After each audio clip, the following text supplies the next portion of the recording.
Welcome to the Women's Bar Association of Illinois Cable Show, and I am your co-host, Judge Patrice Ball-Reed. My co-host, Judge Jessica O'Brien, will be speaking with you in some moments, but first I'm going to introduce our guest for this day. Our guest today is Susana Meza.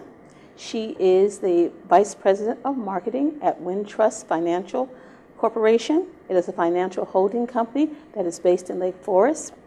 She began her career there in 2002, and prior to beginning her career there, she had graduated from DePaul University on the Dean's List. And this evening, we're going to talk about her position there and how they reach out to the community and help us all in terms of financial holdings that we may have in the future. So I'm going to have Judge Jessica O'Brien speak to you now. Thank you for that intro. You're welcome. Welcome, Susana. Thank you for It's having me. so good to have you here, but a little bit intimidating because I have no knowledge about financings. So this is great. Thank you so much for joining us. Before we get into the details about the banking industry, I wanted to look into your background and learn a little bit more about you.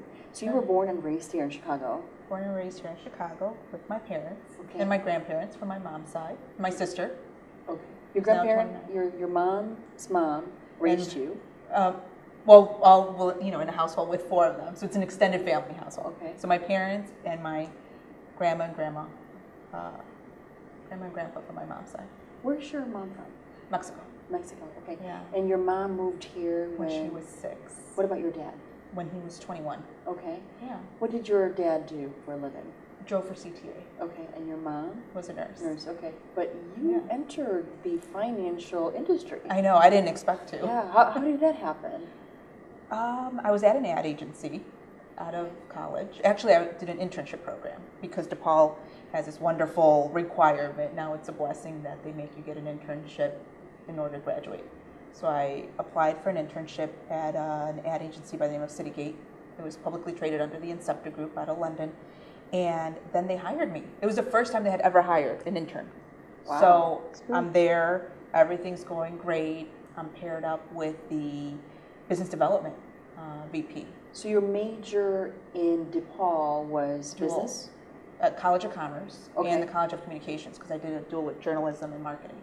And Dean's List. And Dean's List. That is great. Did you have any friends? I was on the school newspaper on the DePaulia, so I would think I'm the type that sat in front of the classroom, kind of nerdy, you know. So, but it was finance that you were interested in. No, I was actually interested in consumer packaged goods, like the Okay. sexy type of marketing, you know, Right, the one that okay. everyone wants. So I'm at the agency after, September 11th happens. I start to notice that it's an open floor plan in the office, so you could start to see all of the teams kind of go down to the, skeletal system. Okay. So now it's one person out of a team of 7 that was there previously. So I start searching. It's not like I wanted financial. I thought it was like going to be a brief stop of like, hey, so-and-so is hiring. And I applied somehow. At the time, the head of the marketing department was a veteran at Leo Burnett. Mm-hmm. He was at Leo Burnett, like a high-ranking Leo Burnett exec who came over and started the marketing department for Wintrust. And he interviewed me, not to say, downplay my capabilities, but he must have seen something in me because I didn't have the financial background. It's not like I knew how to market financial services. But marketing is also part of really financing as well, don't you think? I think In a so, way. but I think if you know how to sell, or if you know how to tell a story, or if you know how to understand the features and the benefits, you can sell something. No, you speak a second language. Yes, You I speak Spanish. Okay, fluently, and you write And it I as read well. and write Spanish Okay. fluently, which is kind of surprising for some, because then when I start to speak, they're like, oh. And it's not elementary level Spanish, so it's helped. Oh, that's great. So that was was that something that they took into account, you think? Speaking second language? That never came up, especially with the early days of how we started. It was just growing the bank, so Okay. yeah. But I have to thank that part to my grandma. But now, though, I'm sure that really helps. Now it does. What's interesting, I should have mentioned this before, Right. we're not in this market, we're not in the Russian market, but I did take 3 years of Russian in high school. So I think at least there was always, a spark to learn about other cultures. Okay. Or Now you just mentioned languages. about growing the banks. What does that concept mean? So with Wintrust and where it started in the early days in 91, out of Lake Forest. Now we are headquartered in Rosemont. Growing the banks means when I started, there was 9 charters compared to the 15 that there are now. But we needed, as marketers, to grow our banks, meaning we needed to work in conjunction with their leadership to devise tactics that, align with their overall strategies of how to grow deposits, grow the mortgage business, grow being able to serve the small business and the larger companies in the area, bring in the wealth business to the bank. So yeah. And so you've grown with your help, apparently. Yeah. They've grown from 9 to 15. And of course you see it expanding further? Oh yeah, I do. Yeah, there's a lot of needs in Chicago, and I think building Wintrust here in Chicago, being with a growing institution, there's a lot of talks. I mean, we're very honest, and we know that there's other communities that need our service. So. And you're the first Latina to hold that position in the community. Does that help you get ahead and help other people want to be a part of the organization that you're working in? Yeah, recently I had a conversation with a gentleman, an executive director of a nonprofit, and of course I'm not going to disclose which one, but we're doing such great work, and I'm very proud of it. I mean, we're doing very great work in the community. So he was interested in becoming a relationship manager, a banker with us. So excellent. I think it's very genuine. Very yeah, good. and they're very attracted to it. Good. And we're serving a lot of the needs in the community. Forgive me for my ignorance, because I just don't know much about finances or financing. But charters, what does that mean? Like you said, from 9 charters to 15, what does that mean? And honestly, we even don't like that term because it only means something to us. Okay. It doesn't mean anything to the public. It really doesn't. I'm thinking of charter schools. I know. Imagine the main banks, if you will, kind of like our leading main banks, which are 15, and then all of the branches that come underneath them. Because as you know, we're ingrained in the community, so it means when I started, they didn't have a Wintrust Community Bank under them. It was just, like Riverside Bank, Gurney Bank, Libertyville Bank. It was always named after the town that we were serving in. And quite frankly, our leadership was also part of that community. Okay. But what I want to say to that is that when we started, it was 9, and now there's 15 main banks. So imagine they're just like the main hub. So and then underneath, now there's 152 branches. Oh, wow. So out of the 15, there's 152 branches. So you locations. have Wintrust as a parent? Mm-hmm. Okay. The holding company. The holding company. Right. What does holding company mean? So it's just a place. It's just a name that's holding the assets, basically in name? Our assets are also parked at each bank. All right. Has individual assets, but we're up to $24 billion in assets at Wintrust. So it's when you started, what was the amount of your asset? I believe there were 7. Don't quote me on that. I would have to. I would have to double check. No, that's okay. So you have the Wintrust as the parent company, and then you have the charters. Underneath. You're calling them charters, right? And are they called something? Like what are just one charter? So when we started, it was, or for example, the ones that I was marketing, they were Libertyville Bank and Trust. So that was one charter. Okay, and then underneath that okay. came Wakanda Community Bank, Mundelein Community Bank, I Gurney see. Community Bank. Okay, so it spreads out. So wherever they were, Okay, located. so we're going to come back to that concept. We're going to take a break right now, and we're going to come back and talk about that some more.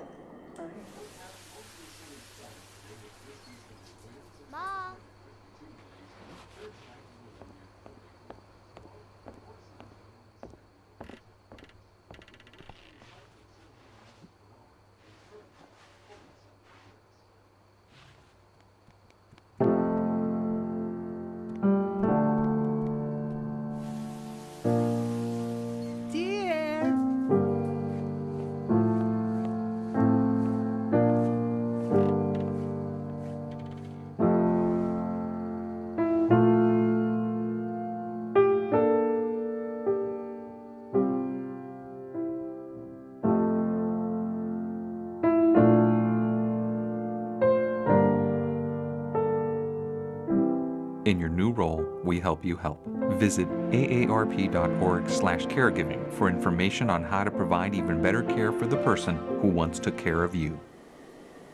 Well, we took a break from talking with Susana about Wintrust Holding Company, but we're going to come back now and we're going to ask her some more questions so we can all find out about the financial holding company that she works for.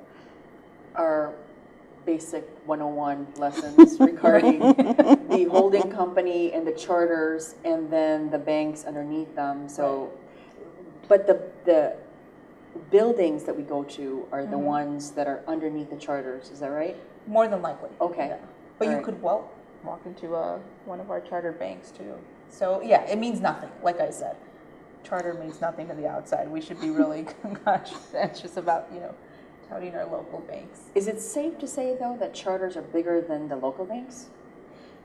Not necessarily. Not necessarily. Is the brick and mortar larger? Probably, because of the, cycle of things. It was like the first one to open, Oh, okay. and then came, its branches. Or we've acquired some over the years too, that were quite frankly not de novo banks. We didn't start them. Like Wintrust did not start those banks, because that's the flow of things. Oh, I see. Yeah, hopefully that makes sense. But then we have our subsidiaries too.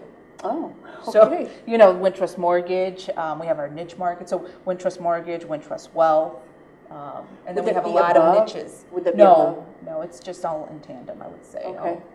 We don't want to say one is higher than the other. It's just, Something all of our Wintrust circle. Yeah. So when it comes to services, you have the mortgage that you offer. We're here to serve you from, coaching you from rent to own.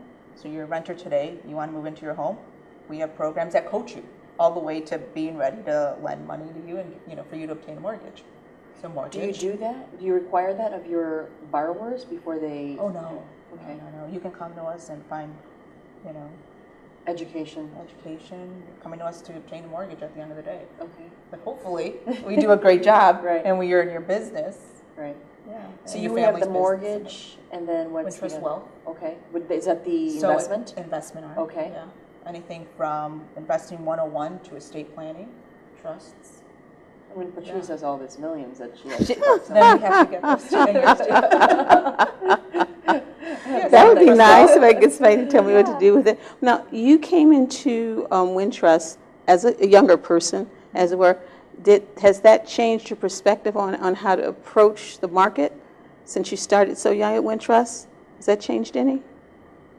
I think it made me a little sharper.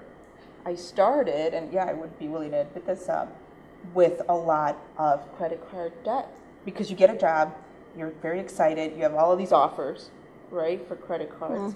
And I sought out a banker at Libertyville, and I said, this is what I did. I got into a lot of credit card debt. So that's me, 24, and by 25, I paid it off. But I think knowing that you're surrounding yourself with people that really know what to do, and you just pick up on it, So I think it helps you be a little sharper. And so as you've moved up, what do you see yourself doing next? Or is this where you're going to be and just take over the company completely? I'm going to take over the company. Very good. That's the answer I wanted. That's what I'm doing. So in terms of marketing, is it more selling the business? It's the company itself, that they give good service, or that they know what they're doing?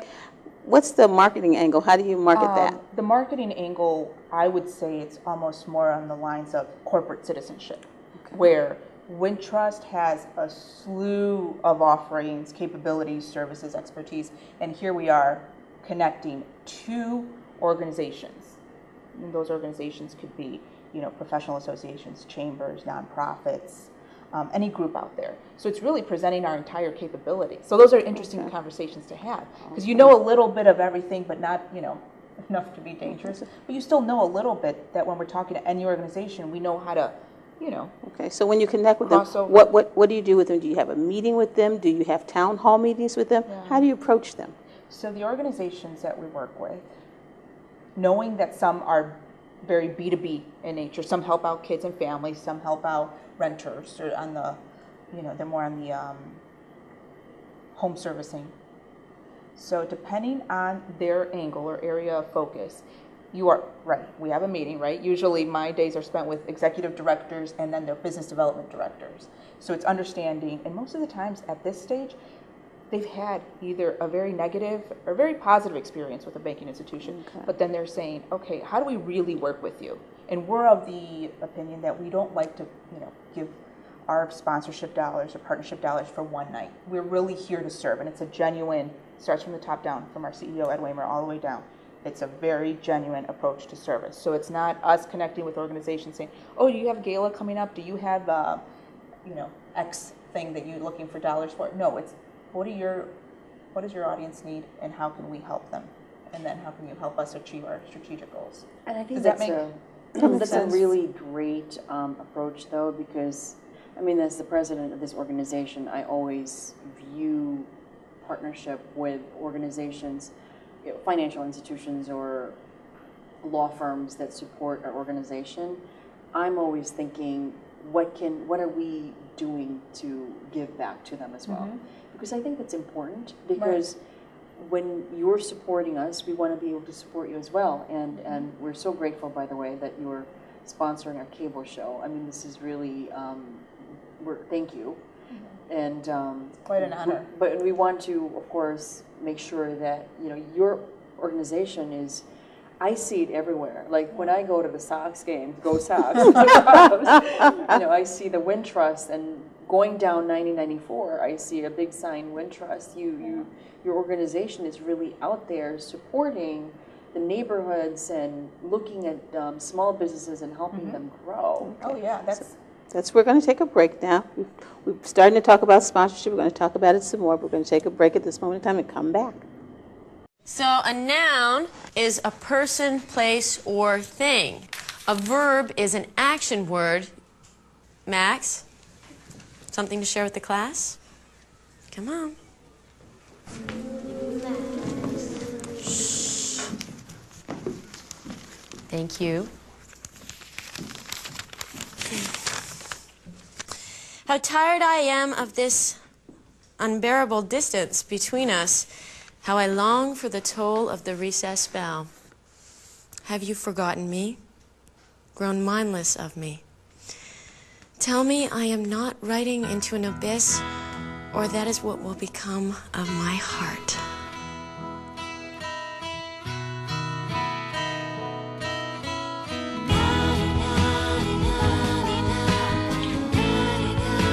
Help provide books to schools in dire need. Support the Indigo Love of Reading Fund. When we took our break, we were talking about sponsorship, and so we're going to continue that conversation with Ms. Meza. Susana, we were talking about sponsorship. Is that the term that you use now, or has it shifted to something else? Well, that's a good question, because the sponsorship usually denotes us spending money for one evening, if you will. One initiative, one ask from any given organization. So really, we're looking at partnerships with our multitude of organizations that we work with. Again, whether it's professional associations, chambers of commerce, any programs out there. So we really want to say, okay, who do you serve? Who's your audience? What do they need? What kind of coaching do they need? What kind of thought leadership do they need? Anything where we could really provide our services and expertise. And then we come together. Yes, there would be some sort of, partnership or investment dollars towards whatever they were asking, but we really look to expand our dialogue between, that one sitting all the way for years to come. We don't just want to say, okay, here's a check and see you later. And those are really genuine conversations that we have internally too. So now you're based in Lake Forest and you work out of Rosemont. Have they come into the city, because that's suburbs, as it were, in terms of Chicago? Right. Have they come into the city doing things of that nature as well? Oh yeah. Great.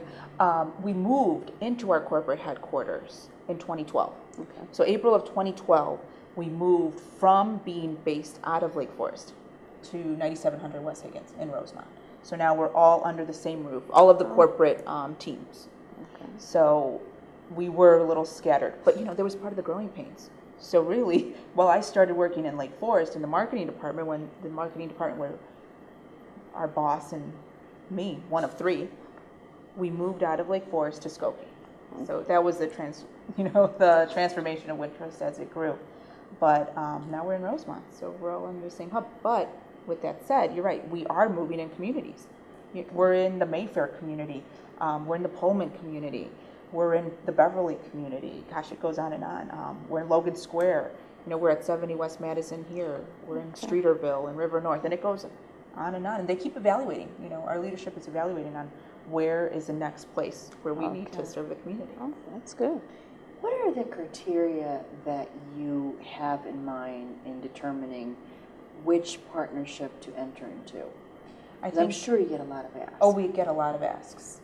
And it's starting, and we're in the midst of it, to say which ones align with our strategic goals. And it's really hard to determine that. And it's kind of harder even to say no, because those are communities that, or organizations that, they're doing great things to help.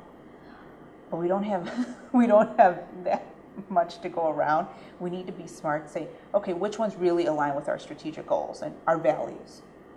Well, not only that, in addition to that, of course, it's a business decision, right? So in your situation, when we were talking about partnership, of course, like how can we give back to you as well? I know that you were looking for small businesses to grow, and really, in terms of our membership with the Women's Bar and other bar organizations for that matter, they're comprised of small law firms that are needing funding from a financial institution. So maybe they don't know that. Right. They can get that from Wintrust. So why don't we take this opportunity to inform our members as to how you can help the small law firms or even mid-sized law firms, help them grow their practices. Well, before I get into, yes, we want to be their bank, right? We want to hold on to their deposits if they need to grow their bank or their business. We want to lend to them. We really flex our muscle on the education side. So while the attorneys, in this case, are running their own shop, their own firm, large or small, sometimes that's their expertise, more often than not, right? They're not the ones that know, how do you leverage social media? Now that you said, the dynamics of the legal community, how do you leverage social media to grow your sales? How do you market? What's the HR side of things? So we really start to align ourselves with like the Women's Bar Association or any other organizations and say, what's the programming that your attorney circle needs? The sphere of the Women's Bar Association, what is the education that they need? And we provide that, either directly through our experts or partnering again with the other organizations that provide that capabilities, or those capabilities. Does that? Yeah, because that's one of the things that I think we wanted to provide, or we have provided as well, as to how to grow their business, businesses, I should say, and that's interesting that you actually do provide we that. care so about that's great. that. Yeah. If, for example, we've had a long-standing relationship with SCORE, the nonprofit organization. SCORE is a nonprofit? SCORE Chicago. Yeah. Yes.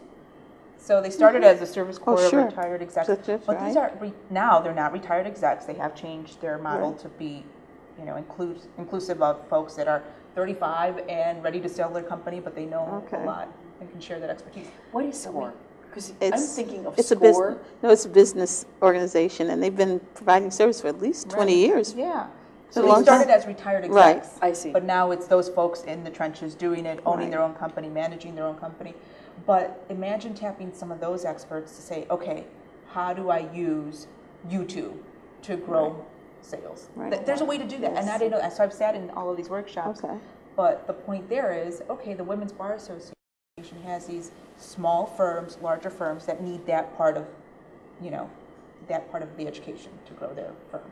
Well, we'll provide that for free through our partnerships. So it's all collaboration. It's genuine collaboration. It's not even saying, we know everything. It's, hey, if we don't know, we're going to find the folks that can teach, your audience that.